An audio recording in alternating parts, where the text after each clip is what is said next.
दोस्तों जब भी किसी तरीके का मैट्रिमोनियल डिस्प्यूट होता है पति पत्नी के बीच में, अगर पत्नी झूठे मुकदमे दर्ज कराती है तो ऐसे में क्या होता है, कोर्ट द्वारा अंतरिम मेंटेनेंस भी बांध दिया जाता है। ऐसे में पत्नी को गुजारा भत्ता यानी कि मेंटेनेंस देने से कैसे बचा जा सकता है। दोस्तों जय नमस्कार, मैं एडवोकेट आशीष मिश्रा।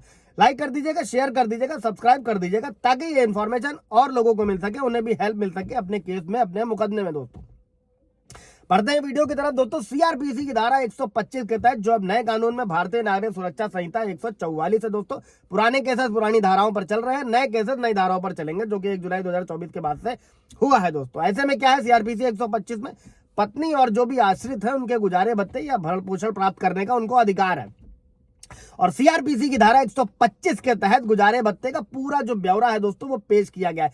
किन परिस्थितियों में गुजारा भत्ता मिलेगा या फिर किन परिस्थितियों में गुजारा भत्ता नहीं मिलेगा, ये सभी प्रावधान इस धारा में करे गए हैं दोस्तों। और आज इस वीडियो में समझेंगे कि सीआरपीसी 125 के सबसेक्शन 4 के अंतर्गत पत्नी गुजारा भत्ता लेने का अधिकार नहीं रखती है। दोस्तों यही इस वीडियो में आज हम लोग समझने वाले हैं कि कब पति भरण पोषण यानी मेंटेनेंस देने से इनकार कर सकता है। दोस्तों कोई भी पत्नी अपने पति से धारा के अधीन भरण पोषण या फिर अंतरिम मेंटेनेंस के खर्चे का हकदार न होगी, और यदि वो किसी अन्य पुरुष के साथ में रह रही है या फिर पर्याप्त कारण के बिना, मतलब कोर्ट को पर्याप्त कारण बताए बिना वो पति के साथ रहने से इनकार करती है, या फिर पारस्परिक सहमति है वहां उस तरीके से अलग रह रही है, इन सभी परिस्थितियों में दोस्तों भरण पोषण या किसी प्रकार की राशि का अधिकार पत्नी को नहीं होता है, पत्नी के पास नहीं रहता है दोस्तों।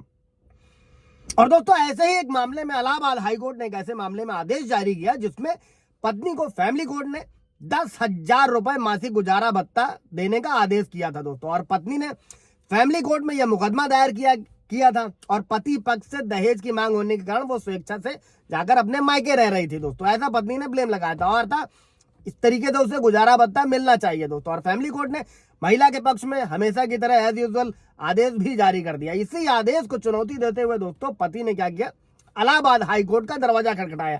जो मैं हमेशा अपने वीडियो में आप लोगों को बताता हूं कि अगर आपका सालों साल मुकदमा चल रहा है, 498A चल रहा है, दहेज चल रहा है, घरेलू हिंसा चल रहा है, डीवी चल रहा है, या फिर मेंटेनेंस के केसेस चल रहे हैं दोस्तों, और अगर आपके साथ ठगाई की जा रही है, सालों साल मुकदमा चल रहा है, तो आप हाई कोर्ट से डायरेक्शन ले सकते हैं, वहां का दरवाजा खटखटा सकते हैं। और रही बात लोगों की कि मेरे पास पैसा नहीं, तो वहां पर सालों साल पैसा खर्च करते रहने से अच्छा है कि आप हाई कोर्ट का रुख करें। और इसके अलावा अगर बिल्कुल भी पैसा नहीं है तो आप डिस्ट्रिक्ट लीगल सर्विस अथॉरिटी से फ्री लीगल एड ले सकते हैं, फ्री वकील ले सकते हैं दोस्तों, वो सारी व्यवस्था सरकार ने करी हुई है। अभी बढ़ते हैं वीडियो की तरफ।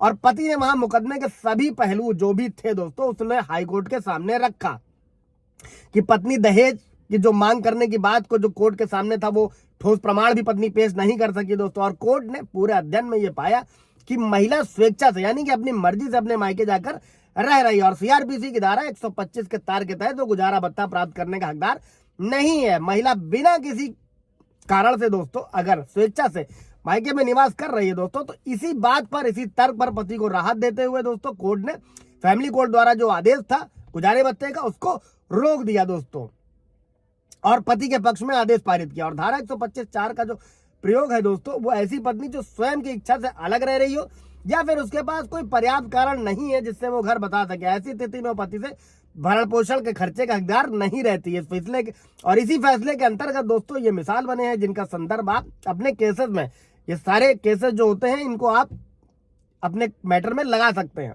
और इस धारा का यूज कर सकते हैं दोस्तों। कोई सवाल जवाब होगा कमेंट में पूछिएगा। Thank you.